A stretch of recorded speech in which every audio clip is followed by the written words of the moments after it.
নমস্কার। আপনার বাড়িতে দুটো গাছ আপনি লাগাতে পারেন, তবে আপনার বাড়িতে ধন সম্পত্তি বৃদ্ধি বাড়বে। গাছটি লাগাতে হবে উত্তর পূর্ব দিকে। উত্তর পূর্ব দিকে এই দুটি গাছ আপনার বাড়িতে লাগান।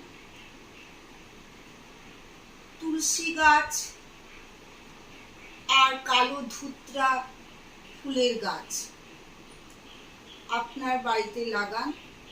দেখবেন ধীরে ধীরে আপনার আয় উন্নতি খুব বাড়ছে। করেই দেখুন না। আজ এইটুকুই। নমস্কার। ভালো থাকবেন, সুস্থ থাকবেন।